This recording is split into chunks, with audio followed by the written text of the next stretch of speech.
I find like a lot of people these days struggle with communicating, whether it's just their feelings, thoughts, or a range of ideas and all of that.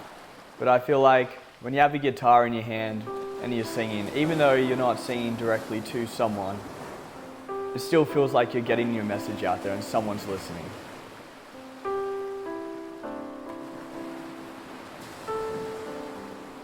Music's been there as long as I know. When I was a kid, my dad used to be a DJ, so I grew up with him. So there wasn't really a particular one moment when it was like, wow, he's got talent. Kylan gradually just got better and better.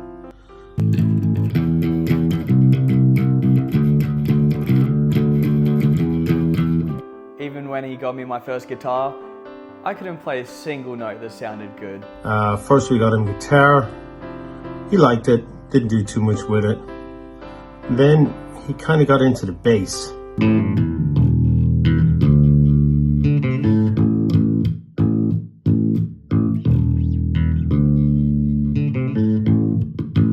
When I get asked, Kylan, what instrument do you play?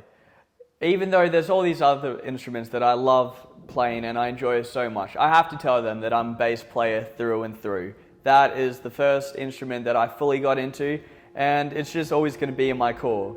Like, there's been times where I've been crammed in a tiny room in Mount Beauty doing some drumming with my mate Dylan. Just drumming, and it doesn't even have to be for any reason, just to let out some energy. Or I went to Galway in Ireland just for the sole reason to buy a violin, which I did a term of. One of my first little wow factors with Kai, when I could see that, you know, he's got something with his music, was not as much his talent, but his ease of reading music and just being into music. I was in his room one day and he was like, yeah, look at this, and he just showed me something. He began rambling off all the writings that we were looking at, and I was like, wow, this is really cool.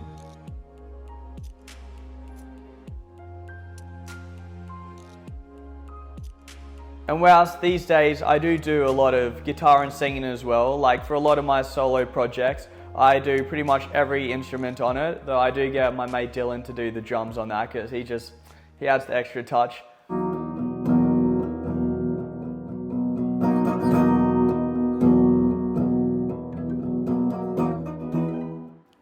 I try not to think of where my music will be in 20 years' time, because I feel like if I start doing that, I'm setting myself a goal that I have to achieve. And if I achieve that goal early, then great. But if I don't achieve it, then I'll lose that passion in music. I'll feel like a failure. 3 days before a show, when I got told by someone, they went to me and they were like, now I'm a musician, but if I was you, I would be embarrassed to call myself one.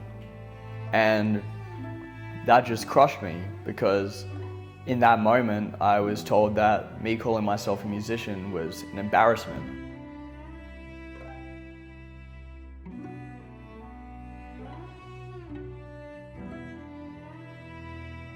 And that night, I went home, I cried, understandably. But then the next day I turned right back up and I just kept pushing myself harder. I've always struggled to always keep my music just to one genre. So when I get asked what type of music I make, I just say rock, because I know there's so many subgenres, there's hundreds of subgenres with rock. But I feel like by having that variety, it adapts to what emotions you're feeling. So sometimes I could be writing, say, like a grunge song. Sometimes I could be writing maybe Midwest emo song.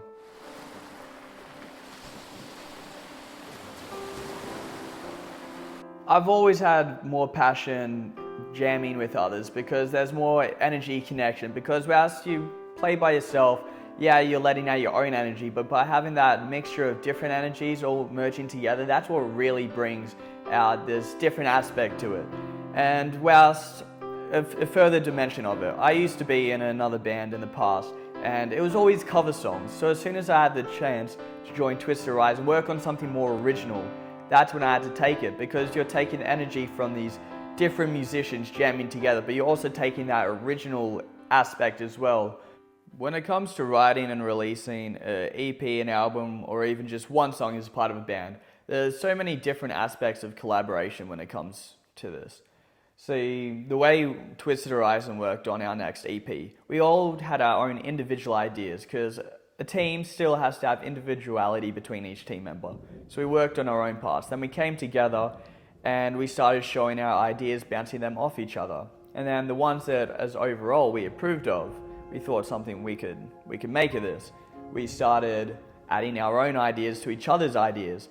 And by this, the collaboration created a larger idea, which then turned into some sort of product. A product which we then took to Troy Brady, formerly of Amity Affliction, and he helped us produce it. And then once we got that mastered and all of that, then you think it's done. But then you still have to come into collaboration with distributors and then promoters, sometimes PRs, and also start collaborating with different venues. So I have the BCM 303 creative brief, and I feel like this is a great way for, if you've got a project coming up, it's a great way to exactly direct how you're going to want to approach this. I see here, so if I'm referring this to Twisted Horizon's next EP, we've got our project overview. It's our EP. And then our message, even though all our songs are about different things, I'd say that our message is overall all about leaving hometown, the memories still connected with it, and just that feeling overall. When it comes to target audience, we've already got a bit of an audience, so we're going to want to direct to these fans. But also we want to continue to widen that audience. So I'm assuming people of different aspects of rock music, people that enjoy that, bit of that angst. That's the people that we want to try and tackle. More specifically, maybe some of that younger youth, just because that's what I connect with.